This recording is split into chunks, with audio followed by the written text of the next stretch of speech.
श्री गौरंग नित्यानंद श्री अद्वैत चंद्र गदाधर श्रीवासादि गौर भक्त वृंदा वांछा कल्पतरुभ्यश्च कृपा सिंधुभ्येव च पतितानां पावनेभ्यो वैष्णवेभ्यो नमो नमः। हरे कृष्णा कृष्णा कृष्णा हरे हरे, हरे राम राम राम हरे हरे। तो पिछली बार हम लोग चर्चा कर रहे थे निशांत लीला की, और जैसे कि हम सब लोग जानते हैं कि ब्रज में बहुत वैचित्री है। वैचित्री मतलब वैरायटी। हम निशांत लीला का जो अध्ययन करते हैं वो 2-3 जगह से करते हैं, पर ऐसा नहीं है कि रोज ऐसा ही होता है। पर भक्त के स्मरण के लिए कुछ 2-3 पद्धति बताई गई हैं कि ऐसे ऐसे हम लोग स्मरण करें। फिर वैचित्री तो बहुत है, यूनिफॉर्मिटी तो होती ही नहीं ब्रज में, है ना, रोज नयापन है। तो क्या है, अलग अलग भी बीच में लीलाएं सम्मिलित होती रहती, कुछ ऐसे कुछ थोड़ा क्रम ऊपर नीचे इधर उधर, मतलब बहुत वैरायटी है। कुछ भी ऐसा नहीं है कि ऐसा ही करना है, और कोई ऐसी नहीं है कि कुछ भी एक क्षण के लिए भी वहां कुछ बोरिंग हो, ऐसा नहीं है। ये बोरिंग वर्ड में थोड़ा हमारी भाषा की वजह से यूज कर रहा हूं, नहीं तो मतलब सुपर एक्साइटमेंट होती है जैसे हम लोग वहां पे रहते हैं, सेवा करते हैं। तो क्योंकि सेवा रस से ही गठित है, हमारे भीतर खून नहीं दौड़ रहा है, सेवा रस दौड़ रहा है? ये वाला शरीर नहीं है, दिव्य शरीर है। उस दिव्य शरीर के भीतर सेवा रस से ही दौड़ रहा है रगों में। तो केवल और केवल जो आनंद मिलता है वो सेवा से ही मिलता है। जितनी सेवा उतना आनंद। यहां की तरह नहीं है कि किसी को बोलो पानी पिला दे, वो दूसरे को बोलेगा भाई तू पिला दे, वो बाहर वाले को बोलेगा तू इनके लिए गिलास ला दे। ऐसा नहीं है कि ये हार्ड मास, ये वाला, ये खून, ये सब नहीं है। जो शरीर है वो दिव्य शरीर है और सेवा रस से ही गठित है। तो सबसे ज्यादा आनंद सेवा में ही आता है। तो पिछली बारी हम लोगों ने शुरू से निशांत लीला की चर्चा करी थी कि कैसे कैसे श्रीमन महाप्रभु का आंगन है, श्रीवास आंगन में श्रीमन महाप्रभु जो है वहाँ पे उनका आलय है, उनका विश्राम गृह, उनका घर वहीं पे है, और मध्य में श्रीमन महाप्रभु, फिर उनके दाएं में अद्वैत प्रभु और नित्यानंद प्रभु। ठीक है, तो ऐसे बीच में जो वरामडा है श्रीमन महाप्रभु का, वहाँ पे हम लोग रात्रि में विश्राम करते हैं, सुबह उठते हैं। उसके बाद उनका स्वर्ण का आंगन है, और श्रीमन महाप्रभु के चारों ओर गुरु वर्ग और सबका जो उनके पार्षद हैं, उनके अपने आलय हैं। वहाँ से वो सुबह उठते हैं, श्रीमन महाप्रभु को उठाते हैं, नित्यानंद प्रभु को उठाते हैं, अद्वैत प्रभु को उठाते हैं, और नित्यानंद और अद्वैत प्रभु भी आके श्रीमन महाप्रभु के यहीं सम्मिलित होके श्रीमन महाप्रभु को उठता हुआ देखते हैं। वहाँ पे शुक और सारी के प्रबोधन हैं। हमने पिछली बारी चर्चा करी थी किस प्रकार से वो श्रीमन महाप्रभु को वहाँ पे उठाते हैं, और फिर उसके पश्चात स्वरूप दामोदर जो हैं वो, क्योंकि जब श्रीमन महाप्रभु उठे हैं तो उठते ही उनके नयन जो हैं वो अश्रु सिक्त हैं। क्यों? क्योंकि वो भाव में ही उठे हैं। किस भाव में उठे? ब्रज भाव में उठे हैं। ब्रज में वो राधा कृष्ण का जो शयन से अब वो उठेंगे राधा कृष्ण, उस भाव में श्रीमन महाप्रभु स्मरण कर रहे हैं। वो उसी भाव में है, उसी भाव में, वहीं ब्रज भाव में वही लीला देख रहे हैं। तो क्योंकि वो लीला देख रहे हैं तो स्वरूप दामोदर उनको समझते हुए फिर उसी लीला के पद का गान करते हैं। और जैसे ही स्वरूप दामोदर उस लीला के पद का गान करते हैं तो सारे पार्षद और हम भी, साधक दास भी, गुरुदेव भी, सब जो हैं वो वहीं उनके साथ उसी भाव में सम्मिलित हो जाते हैं, ब्रज भाव में। फिर ब्रज में क्या हो रहा है, जिस अब सारे नवद्वीपवासी यहाँ हो गए, यहाँ पे लीला एक प्रकार से थम गई, पॉज हो गई। क्यों? क्योंकि सब लोग ब्रज भाव में चले गए। स्वरूप दामोदर भी उसी भाव में वहां पे देखते हुए पद गा रहे हैं। तो जो वो पद गा रहे हैं उसी पद में हम लोग अब उस लीला का स्मरण कर रहे हैं। वहां पे मंजरी जो है एकदम ऐसे उठती है, और उठते ही लगता है कि समय निकल गया मेरी सेवा का। फिर जो साधक मंजरी और साथ की हैं वो सब देखती हैं, अरे नहीं, अभी तो राधा कृष्ण वहीं विश्राम कर रहे हैं। उनको विश्राम करता देख के सब मंजरीगण जो हैं वो आनंद पाती हैं, उसके बाद अंगड़ाई लेती हैं, अंगड़ाई लेके देखती हैं कि उनके वक्षों पे भी वही नख चिन्ह के निशान हैं। उनको देख के सब एक दूसरे को हंसती हैं। साधक मंजरी गुरु मंजरी का मुख प्रक्षालन कराकर और उनके चरण धोकर फिर उसके बाद अपना मुख प्रक्षालन वगैरह सब इत्यादि करा, गुरुदेव का कराया और फिर अलग अलग सेवाओं में चले गए। कोई फूल लाने के लिए, फूल चुगने के लिए चली गई, कोई माला गूंथ रही है, फिर जो वो फूल चयन करके लाई हैं उसमें, और फिर हम लोग वहाँ पे राधा कृष्ण की स्वर्ण, उनका जो आंगन है उसको साफ करके वहाँ उनकी चौकी लगाई जाती है और उसमें वही स्वर्ण झारी जल उनके मुख प्रक्षालन के लिए, फिर उसे सूखे वस्त्र से, एक मलमल के एक सूखे वस्त्र से ढक के सब सामग्री वहाँ पे रखी जाती है। विभिन्न प्रकार के रसीले फलों का जूस, रस निकाला जाता है, शरबत बनाए जाते हैं और तांबुल, वीटी इत्यादि सब बना के वहाँ तैयार कर दी जाती है कि अभी राधा कृष्ण उठेंगे। वृंदा देवी फिर वहाँ से इशारा करती है कि जितने पक्षी हैं, पक्षीगण, मैंने आपको बताया था कि सब के सब जाग तो गए हैं अपनी सेवा का समय जानकर, पर अभी मूक हैं, सब चुप बैठे हैं। क्यों चुप बैठे हैं? क्योंकि अभी वृंदा देवी का इशारा नहीं हुआ है। और फिर वृंदा देवी उन्हें इशारा करती हैं, उनके इशारे के पश्चात ही सब पक्षी जो है अपनी अपनी अपनी ध्वनि में कलरव करते हैं। दक्ष और विचक्षण जो है, विचक्षण ये अंदर ही हैं, शुक और सारी अंदर ही हैं, निकुंज के भीतर ही हैं। वो वहाँ से उनको उठाना प्रारंभ करते हैं और फिर हमने उनके उठाने के पश्चात एक बार जैसे ही वो उठ जाते हैं तो हमने चर्चा करी थी कि सखियां जो हैं वो एक दूसरे को अंदर ढकेलती हुई प्रवेश पा लेती हैं, है ना।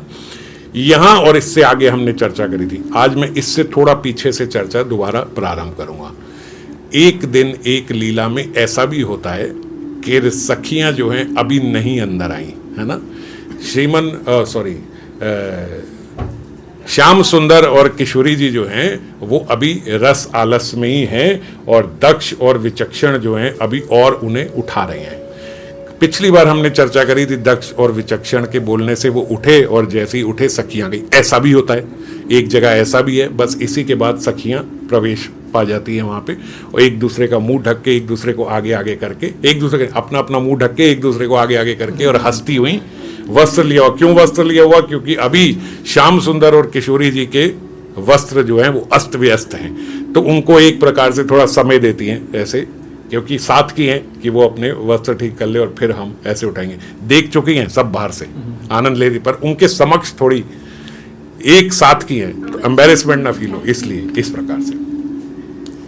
और ऐसा भी कभी होता है कि दक्ष और विचक्षण अभी अंदर बोल ही रहे हैं। अब हम इससे थोड़ा पीछे से प्रारंभ करें। अभी सखियां अंदर प्रवेश नहीं पाई हैं, वो कुंज रंध्रों से केवल देख ही रही हैं और मंजरियां भी वहां पे देख रही हैं। दक्ष नामक शुक जो है वो कुंज के कक्ष में ही अंदर ही भीतर रह रहा है और वो कहता है, हे कृष्ण देखो, सूर्य जो है वो अब उदय हो चुका है, उदय आंचल की ओर जा रहा है। उल्लू जो है, यहाँ के उल्लू रात्रि को ही निकलते हैं, उल्लू भी काक आदि के भय से वृक्ष कोटरों के नीरव प्रवेश कर रहे हैं। उल्लू जो होते हैं वो सुबह होते ही अंधे हो जाते हैं, तो इसीलिए जैसे ही दिन निकलने लगता है उल्लू फटाफट से वृक्ष के भीतर जो उनके कोटरे बने होते हैं उसमें घुस जाते। क्यों? नहीं तो कौवा उन्हें चोंच मार के जाएगा। वो अंधे हैं, उन्हें पता ही नहीं है, कोई दिख ही नहीं रहा है उन्हें, तो इसीलिए वो कौवों के डर से अंदर चले जाते हैं। तो ये दक्ष उन्हें बता रहे हैं, संकेत कर रहे हैं। क्या संकेत कर रहे हैं? कि भैया सुबह हो गई है, उल्लू तक अपने कोटरे में घुस गए हैं कि उनको कौवे आके चोंच मारेंगे, तो इसीलिए अतएव आप भी शीघ्र से अपनी निद्रा त्यागो। फिर दूसरा विचक्षण बोलते हैं, हे नाथ, तुम इस निशांत काल में भी क्या सोचकर लेटे हो, ये तो बताओ। हम इतना आपको जगा रहे हैं तब भी आप लेटे हुए हो। उठने का समय देख लिया है, देख कर भी क्या कुंज शैया आपको अच्छी लग रही है? जब आप समय जान गए हो कि ये समय उठने का हो गया है। इसी के साथ काल मर्यादा का विवेक रखने वाला वह मयूर को देखो। अब बोल कैसे रहे हैं? इनको ऐसे नहीं बोल रहे, एक मयूर के माध्यम से बोल रहे हैं कि काल मर्यादा का विवेक रखने वाला मयूर देखो, वो भी अपनी मयूरी से अलग होकर केका केका ध्वनि कर रहा है। और यह मयूरी भी तुम्हारी निद्रा भंग करने के लिए इसी ओर आ रही है। अपनी सेवा काल, ये जो इनका सेवा का अब ये समय है, कोई बुद्धिमान व्यक्ति जो होता है क्या अपनी सेवा का त्याग करता है? नहीं करता। तो ये बुद्धिमान व्यक्ति क्या अपनी सेवा का त्याग करता है कभी? ऐसा दक्ष उनसे पूछ रहे हैं, क्योंकि संकेत तो कृष्ण को ही कर रहे हैं, संबोधन कृष्ण को ही कर रहे हैं, पर बोल उनके माध्यम से रहे हैं, मयूर मयूरी के माध्यम से, कि देखो वो भी अपनी मयूरी को छोड़ के आ गया और मयूरी भी समय जानकर यहाँ आ गई। क्योंकि बुद्धिमान व्यक्ति जो होता है ना, वो समय के अनुसार ही चलता है, तो इसीलिए अपनी सेवा का त्याग नहीं करता बुद्धिमान व्यक्ति। फिर सूक्ष्मधी नामक जो सारिका है उनके साथ की, वो अब किशोरी जी की निद्रा, अब इतना सब बोला, अभी भी कृष्ण उठ नहीं रहे हैं, तो वो किशोरी जी की निद्रा भंग करने के लिए सूक्ष्मधी बोलती है, हे सखी अब आलस्य छोड़ो, जगो और अपने कांत को भी साथ में जगाओ। ये उठ नहीं रहे हैं, अपने घर जाओ और लोक लज्जा का अवसर मत दो ब्रजवासियों को। समझदार व्यक्ति समय उचित कार्य ही करता है, ये तो तुम जानती हो ना अच्छे से। तुम क्या गुरुजनों की व्यर्थ भर्त्सना, निंदा आदि की बात नहीं सोच पा रही हो? ये सूक्ष्मधी उनको, किशोरी जी को बोल रही है। आकाश में, अब ये देखो कितनी आगे तक कैसे कैसे बोलते हैं आकाश में यत्र तत्र दिखाई दे रहे थोड़े से तारे। क्यों? क्योंकि रात्रि जैसे जैसे जाती है तो थोड़े से ही तारे रह जाते हैं। तो आकाश में अब जो थोड़े से तारे हैं, और तुम्हारी देह से ये गिरे हुए जो मुक्ता हैं, क्योंकि माला टूट गई है और मोती जो हैं वो वहां बिखर गए हैं, तुम्हारी देह से ये गिरा हुआ जो हार है, और फिर ये वृक्ष से जो झड़े हुए पुष्प हैं, ये रात्रि में और प्रभात में तीनों वस्तुएं एक जैसी थी। ये रात्रि में एक जैसी थी कैसे? कि रात में आकाश तारों से भरा हुआ था, तुम्हारा मुक्ता का हार पूर्ण रूप से तुम्हारे गले में ही था, और ये जो वृक्ष है इसमें सारे पुष्प जो हैं वो वृक्ष में ही लगे हुए थे। सुबह क्या हुआ? मुक्ता की माला टूट गई, वृक्ष जो है झड़ गए, तारे थोड़े से रह गए। अब बोल रहे हैं आकाश तो उतना सुंदर नहीं लग रहा बिना तारों के, वृक्ष उतना सुंदर नहीं लग रहा बिना पुष्पों के, पर तुम उससे भी ज्यादा सुंदर लग रही हो ये मुक्ता माला के हार टूट जाने से। तो उनकी तारीफ भी करते हुए और उनको बोलते हुए भी, ये देखो, ये शुक और सारी का ही इतना यहाँ पे सानिध्य है, इतनी क्लोजनेस है कि इस प्रकार से उनको बोलते भी हैं और फिर उनको एप्रिशिएट भी करते, सुंदर भी लग रहे हैं। और उठा किस लिए रहे हैं? उन्हीं के लिए उनको उठा रहे हैं कि अब आप उठ जाओ, समय होने वाला है और उचित समय पे आपको उठ जाना चाहिए। नहीं तो कई बार ऐसा होता है ना, हमारा अपना ही निजी स्वार्थ होता है कि हमें समय पे उठना है, और हम चूक जाएं, नहीं उठे तो हम अपने साथ वालों को डांटते, क्यों नहीं उठाया, मुझे उस टाइम क्यों नहीं उठाया, है ना, क्योंकि हमें उठना ही था। तो इनको उठना ही है, इनको जाना ही है, इसीलिए ऐसे शब्द इनको बोल बोल के उठा रहे हैं। किशोरी जी कहती हैं सारी को कि मुझे सुबह उठा दियो। श्याम सुंदर बोलते हैं शुक को, अरे उठा देता समय पे।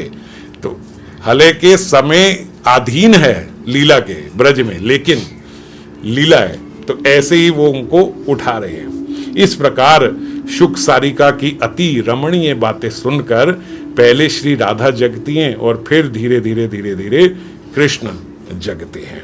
अब रस आलस में है, एक ही समय में, ये हमने थोड़ी चर्चा फिर करी थी, अभी जरा से उठे तो उसी समय में आंखें खुली और एक साथ दोनों की कटाक्ष भंगिमाएं चलने लगी, दोनों एक दूसरे को देखने लगे। इसको बोलते घूर्णारण्य भाव। घूर्णारण्य भाव क्या है कि चक्कर खाते हुए भाव में घूमती मनस्थिति, एकदम ऐसे उठ रहे हैं जैसे हम एकदम से ऐसे उठते हैं ना, और सामने चकित होकर इतना सौंदर्य कृष्ण का। क्यों? क्योंकि बिना आभूषण के कृष्ण है।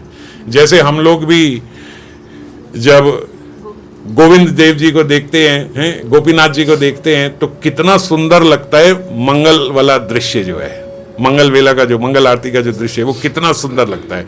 क्यों? क्योंकि उस समय उनका कोई श्रृंगार नहीं है, तो वो बड़े ही सुंदर लगते हैं कि बिना श्रृंगार और कम वस्त्रों के। ऐसे ही राधा रमण जी को जब ओलाई दर्शन देखते हैं, सुबह देखते हैं, तो बड़ा ही अच्छा लगता है, एकदम कम वस्त्र और पूरा उनका सुंदर चमकता हुआ देह दिखाई देता है। तो ऐसे ही साक्षात श्याम सुंदर किशोरी जी को दिख रहे हैं, और किशोरी जी श्याम सुंदर को नजर आ रही है, तो उनका ऐसा घूर नरन्य भाव हो जाता है।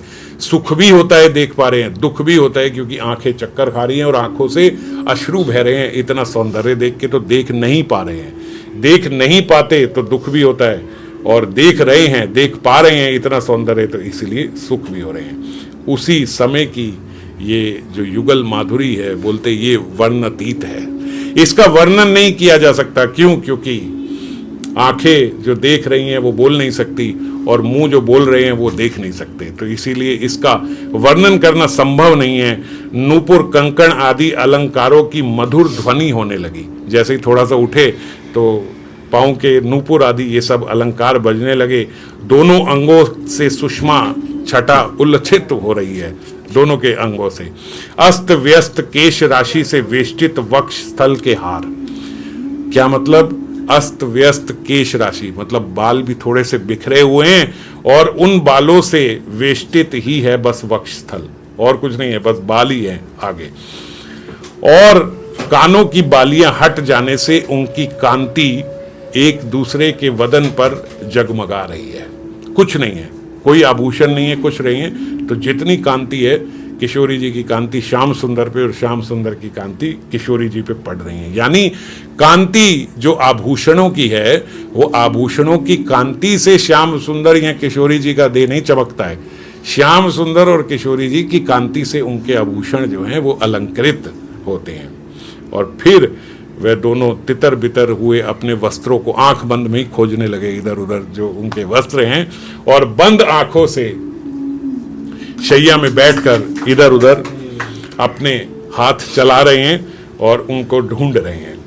अब कैसे उठते हैं? बोलते दोनों का हाथ एक दूसरे के साथ बंध है। जैसे ऐसे ऐसे ढूंढ रहे हैं, एक हाथ ऐसे बंद हो गया, अब उसी में अंगड़ाई ले रहे हैं। तो दोनों ने जैसे हाथ खड़ा किया, एक दूसरे का हाथ ऊपर उठाया, जमाई लेते हुए अंगड़ाई ली, तो किशोरी जी ने अपने वक्ष पे श्याम सुंदर के नाखूनों के चिन्ह देखे।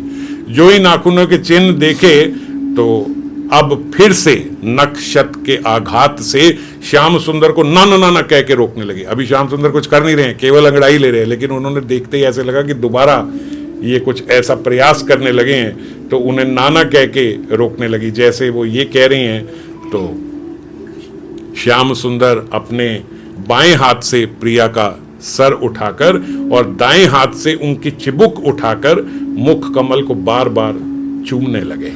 श्री राधा ने किंचित बंद नेत्रों से फिर नाना नाना कहकर सखियों के नयनों को महा आनंद दिया, क्योंकि बाहर सखियां मंजरियां सब देख रही है, उन्हें बड़ा आनंद हो रहा है कि किस प्रकार से श्याम सुंदर उनके मुख को चूम रहे हैं और किशोरी जी ना ना ना ना ऐसे कह के उन्हें मना कर रही हैं। और अचानक से किशोरी जी जब वो ऐसे कर रहे हैं तो इसका आस्वादन बाहर सखियां कर रही हैं और किशोरी जी स्वाधीन भत्रिका मूड में आ जाती हैं। एकदम क्या भाव आ जाता है। स्वाधीन भत्रिका क्या होती है? जिसको एक गर्व होता है कि ये जो मेरा प्रियतम है ये मेरे प्रेम में है और मेरे से बहुत सच्चा प्रेम करता है, केवल मेरे से ही प्रगाढ़ प्रेम करता है, इसका गर्व हो जाता है, उसको बोलते हैं स्वाधीन भत्रिका नायिका। तो उस गर्व में किशोरी जी बोलती हैं, विलासी तुमने मेरे प्रति ये जो आघात किए हैं, ये मेरी वेशभूषा जो अस्त व्यस्त कर दिए, सखियों के आने से पहले तुरंत जैसी पहले थी वैसे ही फटाफट बना दो, सारे वस्त्र अलंकार सब वैसे ही कर दो, क्योंकि सखियों का भी प्रवेश होने वाला है और उनके होने से पहले ये मैं तुम्हारा आलस देख रही हूं कि तुम अभी भी निशा में ही लगे हुए हो, ये निशांत हो गया है, जल्दी से सारे अस्त व्यस्त सब ठीक कर दो, अपनी कुशलता दिखाते हुए फटाफट मेरा प्रसादन करो। और तुमने मेरे मन मंदिर में स्थित जो अभिष्ट देवता हैं उन देवता को बाहर निकालकर अपराध किया है।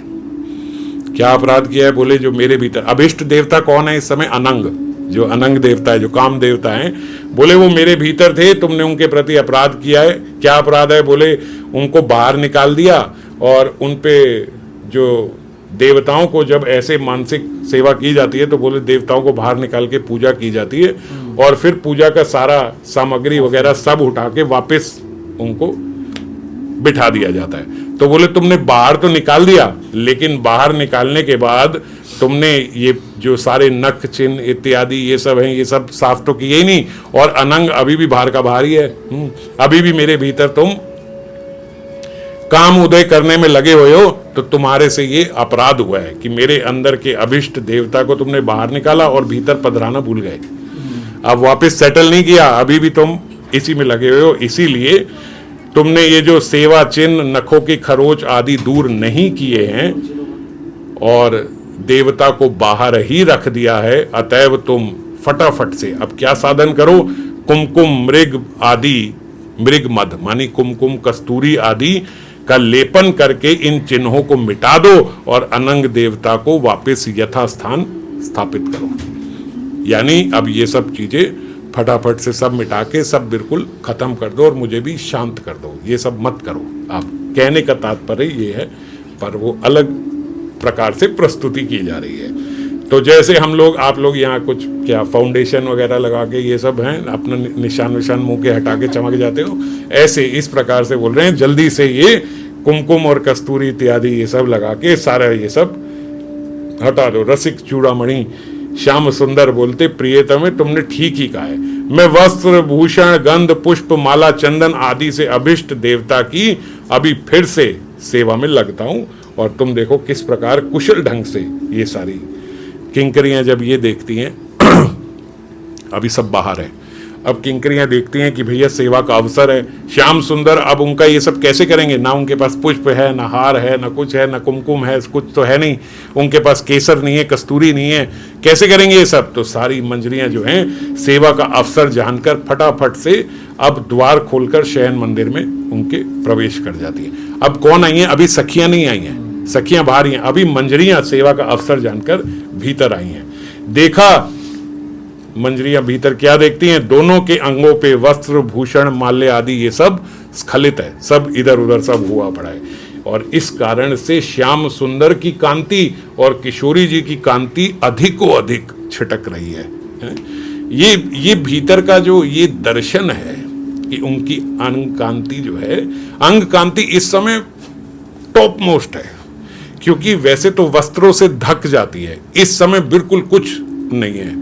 जैसे हम लोग, आप लोग स्मरण भी करो, सुबह का समय मैंने बताया था कि शयन कक्ष में लेटे हैं तो आधा कक्ष जो है वो नील कांति का है, आधा कक्ष जो है वो स्वर्ण कांति का है, और बीच में हरित कांति है। ये दृश्य लेकिन आपको कहां से दिखेगा, कहां से देख रहे हो तो ये दृश्य दिखेगा।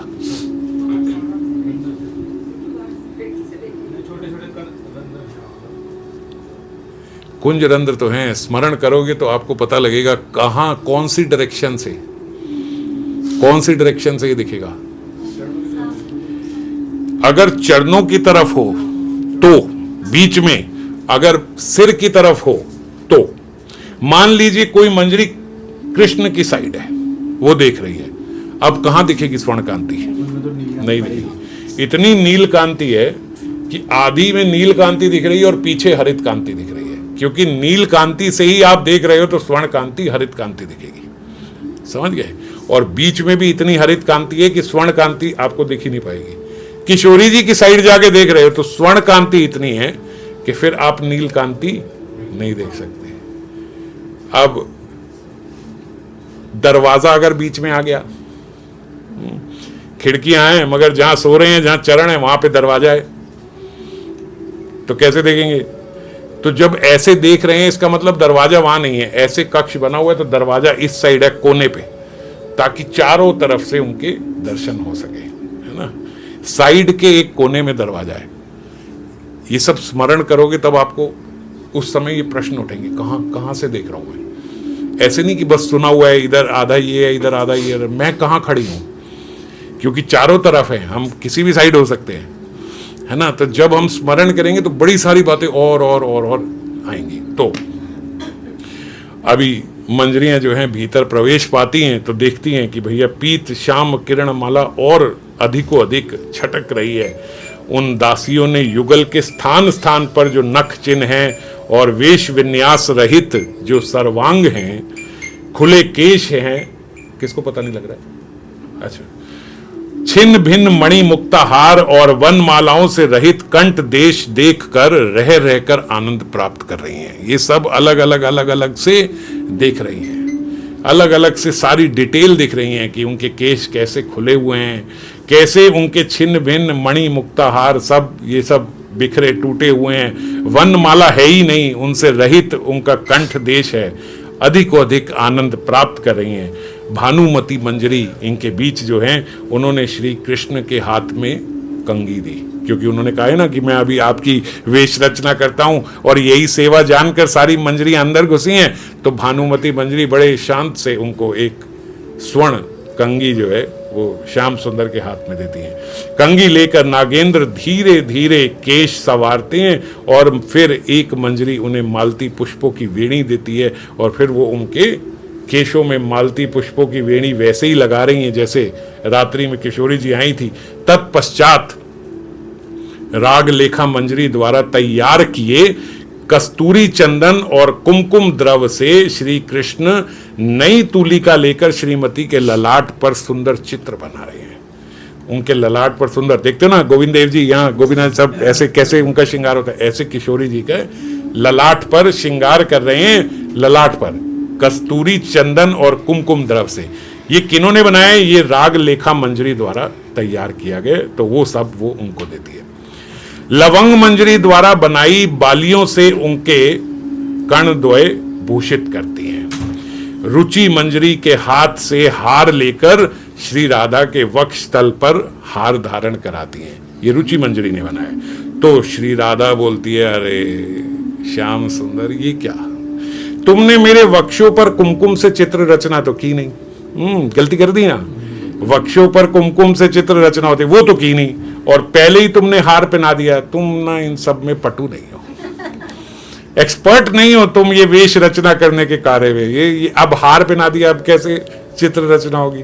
ये तो बिगड़ गया आपका क्रम जो है जिससे आप कर रहे हो। ये सुनते ही श्याम सुंदर बोलते, राधे देखो मुझे पता है, इसीलिए मैंने हार थोड़ा चौड़ा रखा है ताकि मैं बीच में ठीक से करूंगा, और तुम्हारे कूचों पर विचित्र चित्र रचना ऐसी करूंगा कि विशाखा को भी विस्मय में डाल दूंगा। विशाखा सखी एक्सपर्ट है ड्राइंग करने में और ये सब करने में, विशाखा सखी एक्सपर्ट है। तो विशाखा सखी बाहर देख के हंस रही है, वो भी बाहर ही है ना विशाखा सखी, वो देख रही, वो हंस रही है, कह रही विशाखा सखी को भी विस्मय में डाल दूंगा, मैं ऐसा करूंगा। सब मैंने बाउंड्री के लिए ये बनाया हार की, मुझे पता है कहाँ पे कौन सा चित्र ऐसा बनाया जाएगा। यह कहकर उन्होंने जैसे ही प्रारंभ करना चाहा तो रूप मंजरी, रति मंजरी, श्री लीला मंजरी आदि दासियों की ओर दृष्टि निक्षेप की, उनकी ओर देखा, मंजरियों की ओर की। अब उनको ऐसा है ना कि मैंने बात संभाल ली है कैसे तैसे करके एकदम, तो उनको जैसे ही देखते हैं तो वो चित्र रचना की सामग्री हाथ में लेकर उनको देती हैं। ऐसी दक्ष मंजरियां होती है, बस तुरंत पता है कि ये क्या बोल रहे हैं, क्या करना है और अब इन्हें कैसे दे रही हैं। वो सामग्री लेके मंजरियां हाथ में खड़ी हो गई। श्री कृष्ण तुलिका लेकर श्री राधा के स्तनों पर अंकन करने लगे, और जैसे ही अंकन करने लगे तो काम शरों से जर्जरित हो गए। कामदेव भीतर उधर हो गया जैसे ही उनके वक्ष पे वो करने लगे। अब कर रहे हैं तो हाथ जो है वो कांप रहे हैं करते हुए। अब कांपते हुए हाथों से चित्र कैसे होगा? बोल तो रहे थे विशाखा से भी बढ़िया करके दिखाऊंगा। अब वो सारा चित्र जो है खराब हो गया, फिर अपने हाथ से ही पोंछ रहे हैं उसको, फिर दोबारा ले रहे हैं, फिर अपने हाथ से पोंछ रहे हैं। वक्ष तल पे बार बार मिटाने के बहाने जो ऐसे कर रहे हैं, बोले काम अग्नि दोनों भीतर प्रज्वलित हो गई उनका ऐसा करने से। दासियां बहुत देर तक वहां विस्फुरित नेत्रों से देख रही हैं, और देखते देखते युगल की पुनः रमण इच्छा को अब जानकर किसी बहाने से दासियां बाहर निकल गई। अरे मैं वो थोड़ा कार्य देख लेती हूँ, मैं ये देख लेती हूँ, और सारी मंजरियां जो है वापस बाहर निकल गई। भैया अब इनका ये चलेगा, तो वहां से वो निकल गई। और थोड़ी देर फिर जैसे ही वो निकली, श्याम सुंदर और किशोरी जी लेटे और फिर सो गए। जैसे हम लोगों का होता है, सुबह सुबह उठे, कुछ सोचा 1 मिनट के लिए, भैया 5 मिनट बाद फिर उठते हैं, जैसे ही 5 मिनट बाद फिर सो गए। और जैसे गए तो बोले निकुंज के बाहर वो गई, यहाँ ये फिर सो गए। थोड़ी देर निद्रा सुख भोग लें, ऐसा स्थिर करके दोनों विलासपूर्ण होकर शैया पर लुढ़क गए। एकदम विश्राम वहीं से प्रारंभ हो गया।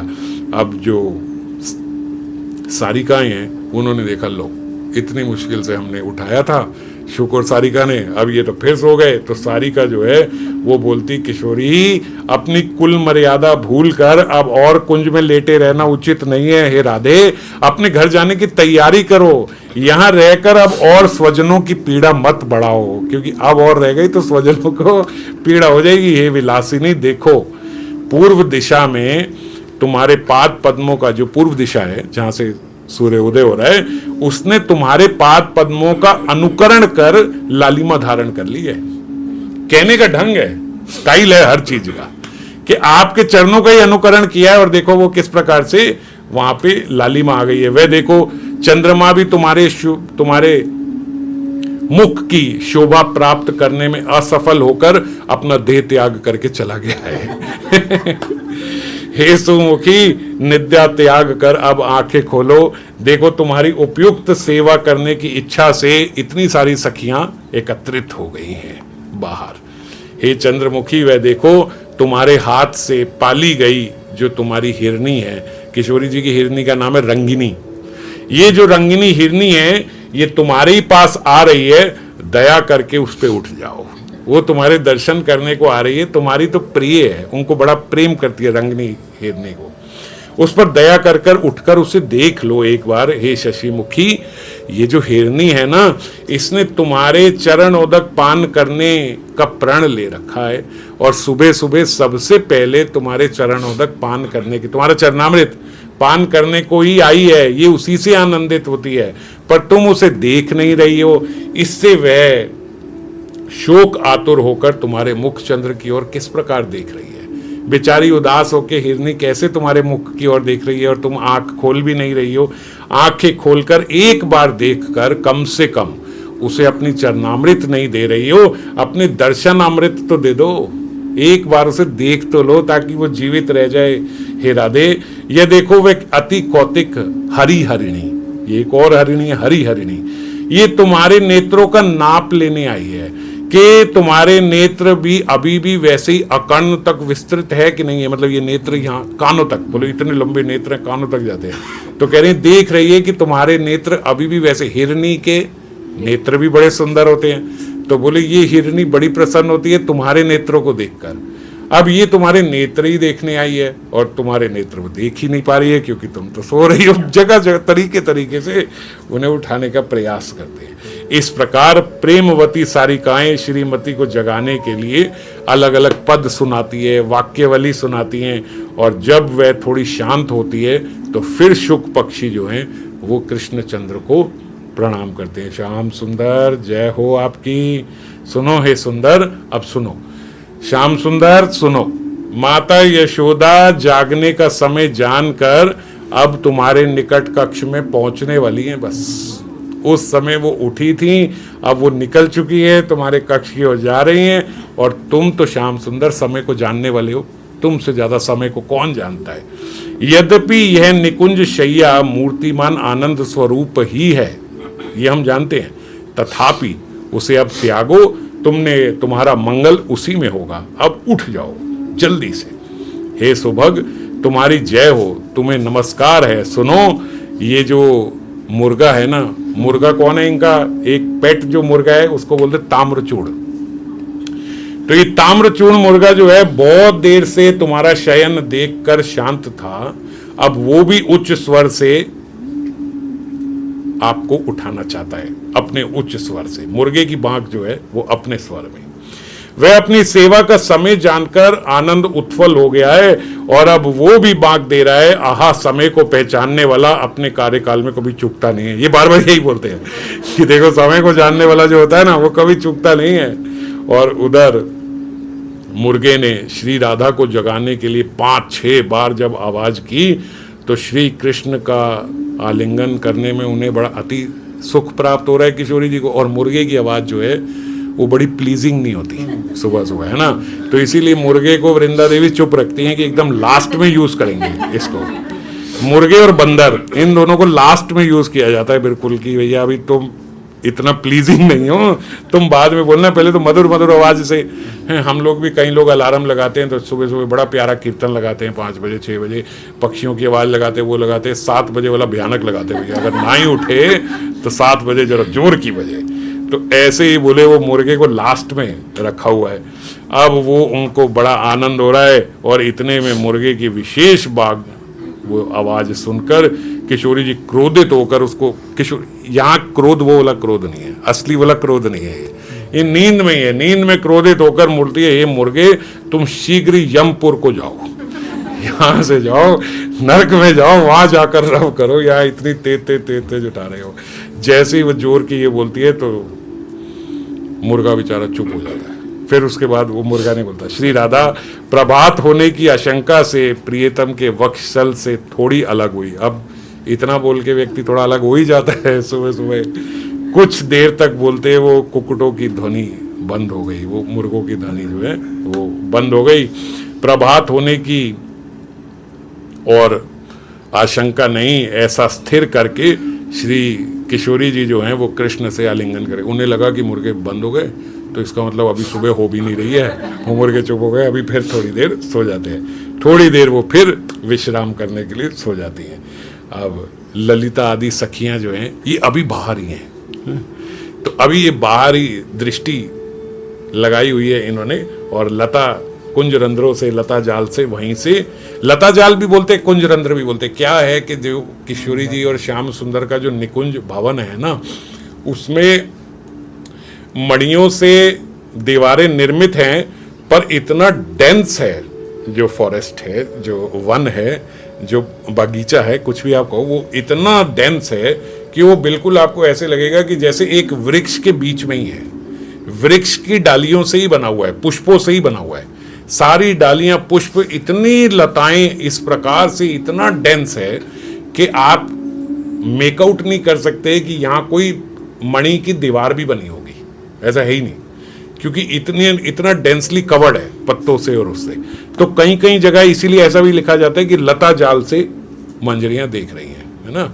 इतना वेष्टित है लता जाल से कि वो लगता ही नहीं है कि इसके बीच में और भी कुछ है, बस केवल पत्ते ही पत्ते, पुष्प ही पुष्प सब नजर आ रहे हैं, और उसके बीच में एक द्वार और अंदर है, बहुत सुंदर नेचुरल। ललिता उनको देखते हुए बोलती है, सखियों तुम लोग ये निश्चय कर पा रही हो कि गत रात्रि में, मतलब जो ये पिछली रात को कंदर्प युद्ध में दोनों में से कौन जीता होगा? तो मैं तो युद्ध सामने देखकर कुछ भी निश्चय नहीं कर पा रही हूँ। क्यों? क्योंकि दोनों पे दशन आघात जो हैं, नखों के आघात जो हैं, ये समान ही दिख रहे हैं, उनके भीतर भी और इनके भीतर भी। तो ऐसा लग नहीं रहा कि कौन जीता होगा। दूसरी सखी कुछ और, तीसरी कुछ और, इस प्रकार से उनका विवरण सारी सखियां आपस में कर रही हैं और अपने भाग्य की प्रशंसा करते हुए आनंद में डूब गई हैं। अब मुर्गे, टिटिहारी आदि पक्षी, टिटिहारी आदि पक्षी जो होते हैं, ये उच्च स्वर में कलरव करने लगे। फिर मुर्गे अब जो है अब बोलने लगे, भैया बहुत समय हो गया। इतनी देर जैसे हम चुप गए तो किशोरी जी फिर विश्राम करने लग गई। अब वहाँ किशोरी जी के बोलने से कोई यमपुर नहीं जाता है, वो वाला क्रोध नहीं है। तो फिर सारे मुर्गे जो हैं वो जोर के बोलने लगे। श्री राधा ने जाग कर कहा, मुझे माफ करो और कुछ देर मुझे सोने दो। ऐसे तो मान नहीं, बोले मुझे क्षमा करो, थोड़ी देर के लिए मुझे सो जाने दो। तब कल हंस, बतख, हंस आदि विलास निकुंज के जलचर पक्षी, शुक, सारिका, कोयल, मयूर, थलचर, सारे पक्षी एक साथ सम स्वर से श्री कृष्ण कथामृत की तरह कल ध्वनि करने लगे। वो कह रही हैं थोड़ी देर और सुने तो जो चुप थे वो भी शुरू हो गए। सब के सब जोर, अब नहीं सुन रहे किशोरी जी की, भैया बहुत देर हो गई, इतनी देर हो गई, आप उठ रही हो। जितने बोले जलचर थलचर पक्षी थे वहां पे सब अपने अपने स्वर में जोर जोर से अब बोलने लगे। इससे युगल किशोर जो हैं ये एक साथ इन्होंने जागकर फिर अंगड़ाई ली। अब फिर उड़ गए, यार ये नहीं होगा, अब समय हो गया, उठना ही होगा। अब हम वहां पहुंचे, तब सखियां जो हैं अब एक साथ आनंद में मधुर स्वर के साथ हास्य करती हुई एक दूसरे को अब भीतर प्रवेश करते, भाई अब उठना है, अब उठना है, फाइनल इट्स डन, अब समय हो गया है, अब उठना है। और ये निकुंज में प्रविष्ट होती हैं। सखियों के हास्य वदन, चंचल नयन अपने निकट आते देखकर श्रीमती, अब जब सखियां तो अपनी साथ की है ना एकदम, मंजरियां आती हैं तो कोई वस्त्र इत्यादि ये सब ठीक नहीं करती, मंजरियां ये तो अपनी, जब सखियां आती हैं तो तुरंत जो है श्रीमती एकदम प्राणनाथ से थोड़ा अलग होके बैठ जाती हैं और जल्दी जल्दी में शीघ्रतापूर्ण जो है वो श्री कृष्ण का ही पीत उतरिए जो है, ये हमने चर्चा करी थी कि उनका ही पीत वस्त्र जो है वो धारण करके बैठ जाती है। वस्त्र आभूषण आदि के बिना उस समय श्री युगल की जो शोभा है, अब ये सखियां भी दर्शन करके परम आनंद पा रही हैं। रूप मंजरी के निर्देश से किसी किंकरी ने शैया पर तकिया इत्यादि, ये सब हमने चर्चा पिछली बार भी की थी, तकिया दिया, किसी अन्य ने उनका मृदुल वस्त्र से उनको उनके अंग को ढक दिया, अन्य किसी ने निद्रा वेश नाशक औषध उनको पिलाई और उनके मुखों में रखकर उनकी धूल घूरना जो है, जो थोड़ी सी अभी नींद है, आलस है, वो दूर करके प्रयास किया दूर करने का। दोनों ने आंखें खोली और अन्य किंकरी ने गुलाब जल से अति मृदु वस्त्र खंड थोड़ा सा भिगोकर उनके जो इधर उधर उल्टे पुल्टे अंजन इत्यादि ये सब लगे हुए हैं, वो सब तांबुल राग ये सब जावक आदि सब साफ किए, मार्जिन किए और परस्पर के मुख दर्शन के लिए दर्पण का कार्य किया। दर्पण का कार्य क्या समझ रहे हो कि परस्पर के मुख दर्शन के लिए एकदम ऐसे कि एकदम चमका के दोनों को एक दूसरे के दर्शन करने के लिए। तो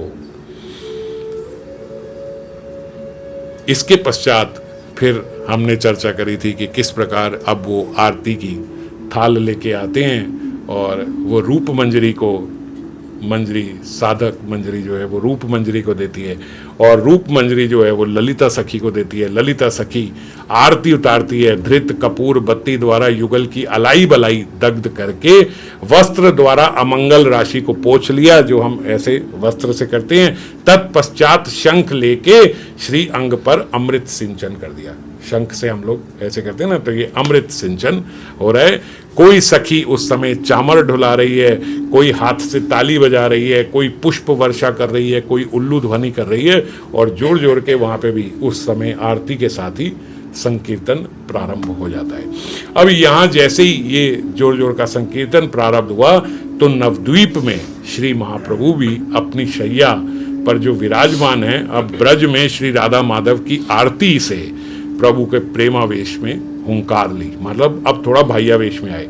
अभी क्या होता है, एक स्मूथ लीला चल रही है, अब उसके बीच में जब जोर जोर के संकीर्तन और ये सब ऐसा होने लगता है तो व्यक्ति थोड़ा भाइयावेश में आ जाता है। तो इस समय श्रीमन महाप्रभु की भाई दशा को प्राप्त होकर श्री नित्यानंद प्रभु अद्वैत प्रभु को उन्होंने प्रेम आलिंगन किया।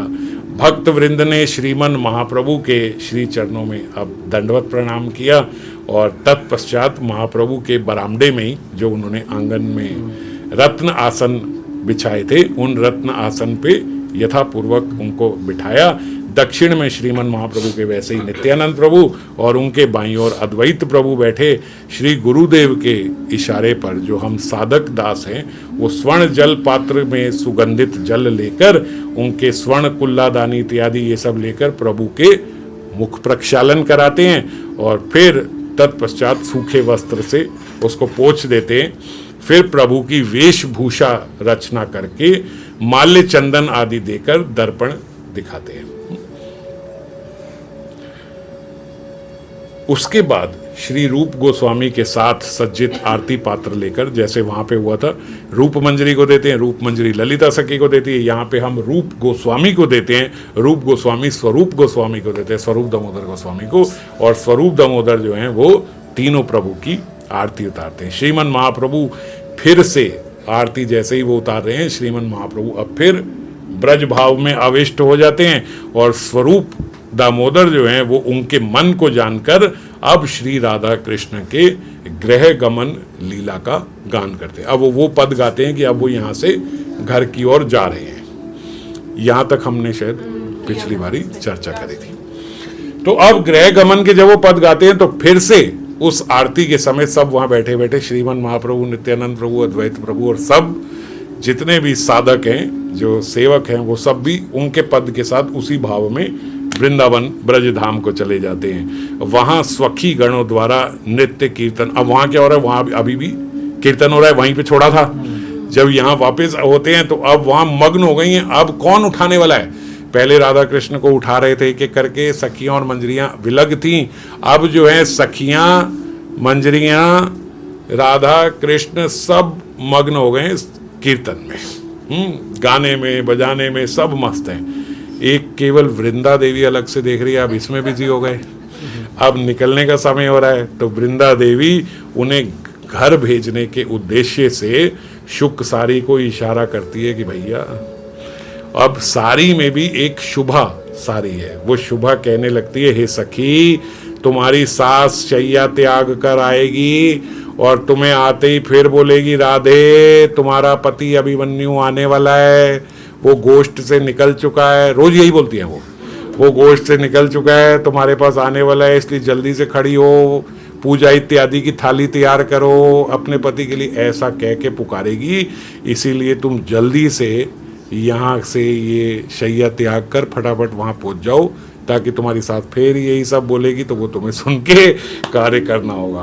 तब श्री कृष्ण की ओर लक्ष्य करके वो शुभा शारी जो है वो कहती है, हे कृष्ण, तुम श्रीमती की सास को तो जानते ही हो, तुम भी नहीं जानते क्या?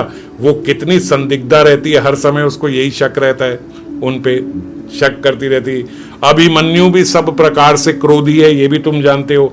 और फिर मंद बुद्धि इसकी जो ननंद है वो तो सर्वथा गुस्से में ही रहती है और वृथा अपवाद करती रहती है, मतलब उल्टा सीधा किशोरी जी को बोलती रहती है। इस सरल स्वभाववती किशोरी का तुम परित्याग क्यों नहीं कर रहे? क्या तुम इसका भला नहीं चाहते हो? तुम जानते हो उसके घर में क्या क्या करैक्टर्स हैं और तुम यहाँ पे इसके साथ ऐसे कर रहे हो।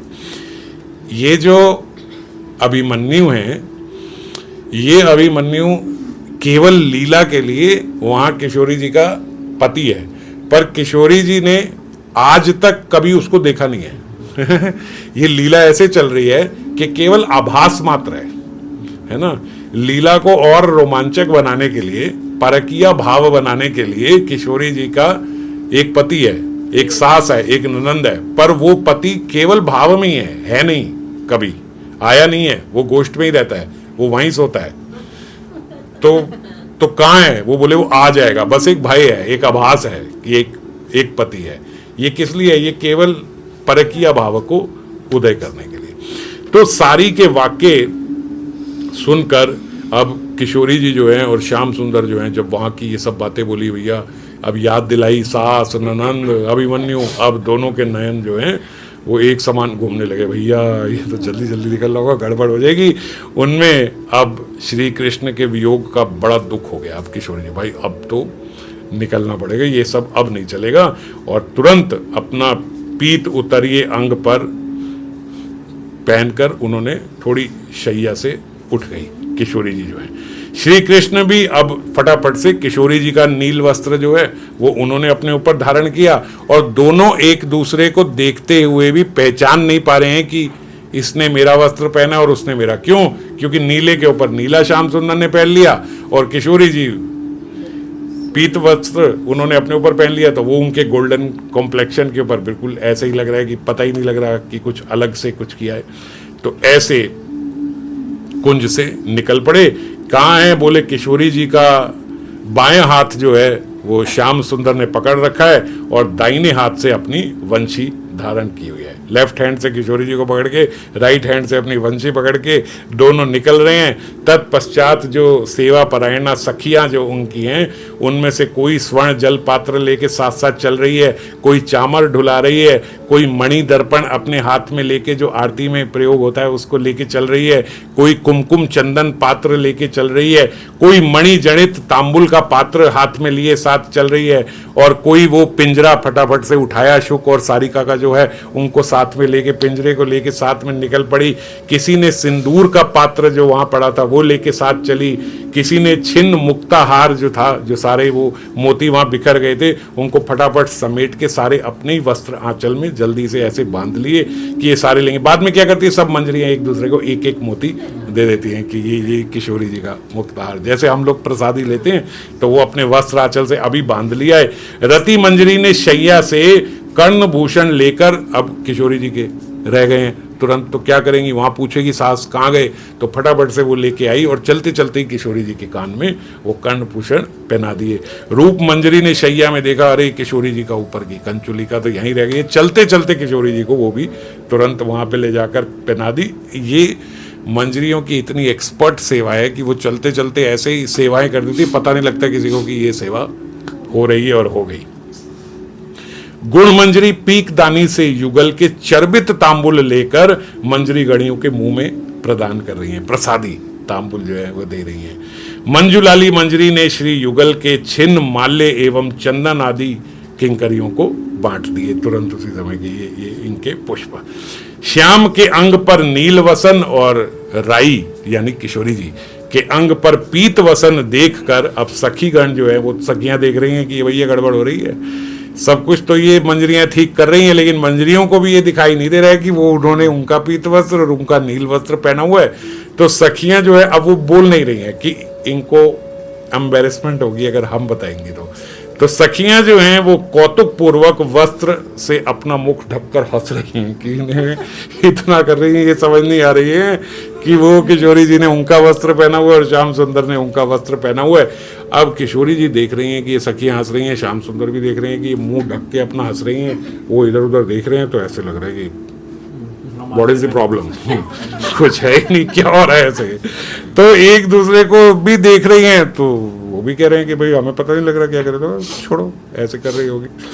तब श्री ललिता सखी किशोरी जी के पास आती हैं और बोलते, अब बात करने के लिए वो बोलती हैं, ये सूर्य जो है, ये अरुण जो है, ये देखना राधे, ये इसके दोनों पैर जो है ना वो गलित है, इसके पैर नहीं है दोनों के, फिर भी इतना हम लोगों के प्रति इसकी ईर्ष्या है कि एकदम ऐसे समय पे आ जाता है, ऐसे समय पे निकल जाता है, पैर ना होने के बावजूद ये अपना स्वभाव हमारे प्रति जो इसका ईर्ष्यालु स्वभाव है उसको त्याग नहीं कर सकता।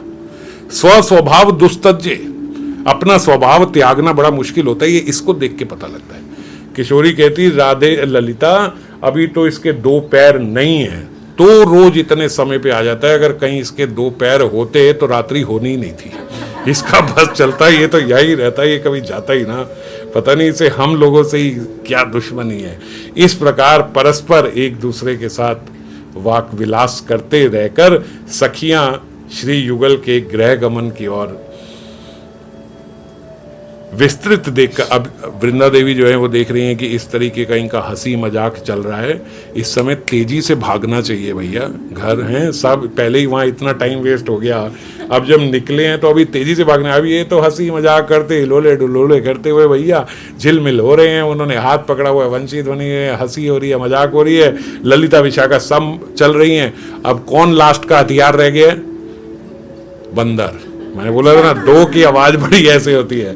तो अब मरकटी कखाटी जो है, कखाटी को इशारा करती है, भैया अब तुम शुरू करो। कखाटी एक बूढ़ी बंदरी है, ये बोलती है। तो सज्जन, वो बोलती है कखाटी, सज्जन पूजनीय प्रातः रक्त वस्त्र पहने हुए जटिला होकर उपस्थित हो चुकी है। जटिला यानी जटायुक्त, जिसकी ऐसी जटाएं होती हैं उसको जटिला बोलते हैं। तो ये क्या कह रहे हैं कि जो पूर्व दिशा है ना, यानी वो रक्त वस्त्र पहनकर, मतलब लाल होकर, मतलब पूर्व दिशा जो है अब लाल हो गई है, सूर्य उदय हो गया है, और जटिला होकर, जटिला जान के बोला है जटायुक्त होकर, ताकि इन्हें जटिला वर्ड से ही ये हिलते हैं, पहले भी उससे हिले थे। तो जटिला होकर उपस्थित हो चुकी है। अब बोलते जटिला, ये तीन वर्णों को सुनते ही श्याम सुंदर और किशोरी जी का बदन कांपने लगता है जटिला का सुनकर, और उनका चेहरा जो है वो अतिशय मलिन हो गया। क्यों? क्योंकि अब तो बहुत लेट हो गए हैं और हम तो भूल ही गए थे, अच्छा जटिला भी तो है उसकी सास। असहनीय विरह व्यथा से अधीर होकर दोनों एक दूसरे को देखने लगे। भाई बहुत लेट हो गए।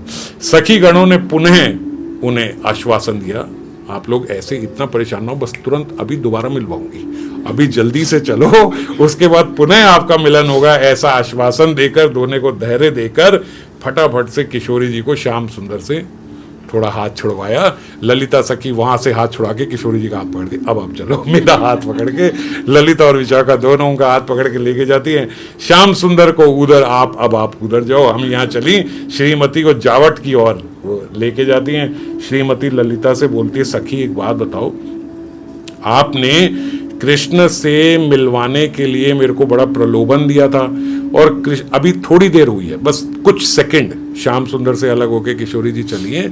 और किशोरी जी ललिता सखी को कहती हैं, तुमने तो मुझे बड़ा प्रलोभन दिया था रात को कि मैं तुम्हें श्याम सुंदर से मिलाऊंगी, उनके पास लेके जाऊंगी, और अब तो ऐसा तो हुआ ही नहीं, श्याम सुंदर तो मिले ही नहीं, तुमने तो मुझे घर से निकाला और देखो हाथ पकड़ के मुझे घर से लेके जा रही। ललिता, हाँ ऐसे हो रहा, अभी मिला रही हूँ मैं तुम्हें, मिलाने के लेके जा रही हूँ। देख रही है, अरे ये अनुरागवती कैसी हैं, इतनी सेकंड के लिए अलग हुई है और उन्हें ऐसे लग रहा है कि अभी तो तुम मुझे लेके आई थी और अब तुम मुझे वापस लेके जा रही। तो श्याम सुंदर तो मुझे कहीं मिले ही नहीं। वो कह रही, हाँ किशोरी जी आप चलो, अभी तुरंत मैं आपका दोबारा वापस मिलन कराऊंगी। सखीगण सरस परिहास का विस्तार करते हुए श्रीमती को, अब सब हंस रही है कि ये इतने अनुराग में ऐसा सोच रही हैं। इस प्रकार सारे गुरुजनों से छिप कर, क्योंकि सुबह का समय है, सब थोड़ा थोड़ा निकलने भी लगे, पीछे वाले द्वार से एकदम गुप्त रूप से उनका किशोरी जी का प्रवेश करवाया और द्वार से सखी गणों ने अपने अपने गृह में गमन किया। जो बाकी सब सखियां सब इधर उधर चलेंगी, सब तो नहीं जाएंगी अंदर, तो 2-3 सखियां अंदर, ललिता विशाखा इत्यादि सब लेके उन्हें गई।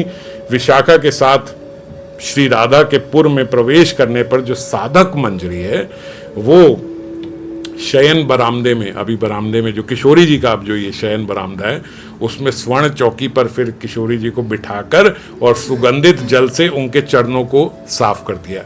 चल के आई है ना वहां से, अब मिट्टी के निशान और ये सब लेके तो नहीं एकदम सोएंगी, तो पता लगेगा कि कहीं से भैया चल के आई हैं ये तो उनके चरण जो हैं वो फिर से धोकर और उत्तरीय वस्त्र से उनको, अपने ही उत्तरीय वस्त्र से उनको प्रेम पूर्वक ऐसे पहुंचकर फिर श्री राधा के शयन आल्य में उनको प्रवेश कराती हैं। पलंग पर शयन कराकर किंकरी उनके साथ बैठकर उनके चरण संवाहन कर रही हैं और श्रीमती को आश्वासन देखती हैं, किशोरी जी जल्दी से आप सो जाओ और देखना स्वप्न में फिर प्राणनाथ आपको वहां पे आके निकलेंगे, मिलेंगे। ऐसा कहते ही किशोरी जी भी यही आश्वासन से आंख बंद कर लेती हैं कि श्याम सुंदर के दर्शन होंगे, इस आशा से वो निद्रा मग्न होती हैं। साधक दासी क्रम पूर्वक मंजरीगण एवं गुरु मंजरीगण जो हैं उनको शयन करा के, अब उनको कराया, फिर अपनी गुरु मंजरी इत्यादि रूप मंजरी गुरु मंजरी सबको कराकर उनके पाद संवाहन करते हुए, पहले पाद संवाहन करते हुए उठाया था, अब पाद संवाहन करते हुए वापस उनको विश्राम करा रही हैं और फिर उनको निद्रिता कराकर अपने ग्रह की ओर, मतलब अपना जो शयन कक्ष है वहाँ की ओर जब चली जाती है तो सब करती हैं। अब ये ब्रज में पूर्ण हुआ। अब वहां से वापस स्वरूप दामोदर अभी पद गा रहे थे, तो जब ये पद जैसे ही पूर्ण हुआ तो वहां पे नवद्वीप में श्रीमन महाप्रभु जो भावविष्ट हैं, स्वरूप गोस्वामी श्री राधा कृष्ण का सखियों सहित अपने अपने गृह गमन में ये पद गान करने से अब जैसे ही रुकते हैं तो अब वो फिर भाई आवेश में महाप्रभु आ जाते हैं। और स्वरूप गोस्वामी ने ये पद सारे समाप्त कर दिए हैं, सबके सब धीरे धीरे वापस, जैसे ही रुका पदगान चल रहा है तो सब उसमें ही खोए हुए हैं। अब जैसे ही वहाँ इन्होंने पदगान, वहाँ शयन हो गया, सब हो गया, मंजरी चली गई, पदगान समाप्त हुआ, सब अपने अपने भाई आवेश में आ गए। महाप्रभु परिकर गणों के साथ अब अपने गृह को गमन करते हैं कि चलो अब उनके परिकर जो है महाप्रभु को लेके, वो श्रीवासांगन में महाप्रभु, उनको लेके वो उनके गृह की ओर चलते हैं। महाप्रभु ने वहां से दोनों प्रभु और भक्त वृंद को विदाई दे दी। भाई अब नित्यानंद प्रभु अपने घर, अद्वैत प्रभु अपने घर, उनको विदाई देकर अपने घर में, अपने पुर में प्रवेश किया। सबके द्वारा निज निज गृह गमन करें। बहुत सारे वैष्णव हैं श्रीमन महाप्रभु के साथ, बहुत सारे पार्षद गण हैं, सब अपने अपने अपने घर को चले गए जब महाप्रभु ने ओके बाय बाय, नित्यानंद प्रभु को भी बाय, अद्वैत प्रभु को भी बाय, सबके सामने ऐसे किया, सारे चले गए। जब सारे चले जाते तो नित्यानंद प्रभु आगे से घूम के वापस आ जाते महाप्रभु के पास। अब सबको सबके सामने पब्लिकली बाय कर दिया, अब नित्यानंद प्रभु वापस आते हैं और महाप्रभु के संग उनके घर में प्रवेश कर जाते हैं। और उनके पश्चात जो गोस्वामी गण है, रूप गोस्वामी, सनातन गोस्वामी, वो भी सब घूम घूम के उधर से वापस आके वो भी यहीं पे आ जाते हैं। उनके साथ गुरु वर्ग भी, उनके साथ साधक दास भी, सब महाप्रभु के ग्रह की ओर वापस चले जाते। ये नियम है, सबको, किसी को नहीं पता। सारे पार्षदगण सब गए, सब अपने अपने गए, महाप्रभु अकेले गुजरे। जब सारे चले गए, नित्यानंद प्रभु, रूप गोस्वामी, सनातन गोस्वामी, सारे गुरु साधक सब फिर वापस महाप्रभु के साथ उनके अंदर आज प्रवेश कर जाते हैं उनके गृह में। महाप्रभु को उनके शयन आलय के बरामदे में फिर वैसे ही स्वर्ण चौकी पर बिठाकर सुगंधित जल से उनके पद प्रक्षालन करते हैं। उसके पश्चात अपने उत्तरीय वस्त्र से, जैसे वहाँ था, उनके चरणों को साफ करके महाप्रभु के शयन करने पर उनके पाद संवाहन किए। और फिर साधक जो है महाप्रभु के निद्रिक होने पर जब वो सो जाते हैं तो क्रम पूर्वक फिर नित्यानंद प्रभु को विश्राम करा के उनके चरण संवाहन किए। और फिर रूप गोस्वामी, सनातन गोस्वामी और गुरु वर्ग सबको विश्राम करा के पाद संवाहन करके और फिर वो नीचे वहीं पे अपने गुरु के चरणों में विश्राम करते हैं। यहाँ पे फिर निशांत लीला समाप्त हो जाती है। फिर इसके बाद जो है प्रातः लीला में फिर उठते हैं सब। अब थोड़ी देर में, बस ऐसे ही है कि यहाँ विश्राम की जरूरत तो होती नहीं है, बस कहने के लिए विश्राम होता है। तो विश्राम किया और अब बस प्रातः लीला में फिर उठेंगे और फिर सारे वापस वैसे ही लीला शुरू हो जाएगी। तो वो प्रातः लीला में हम लोग फिर आगे चर्चा करेंगे।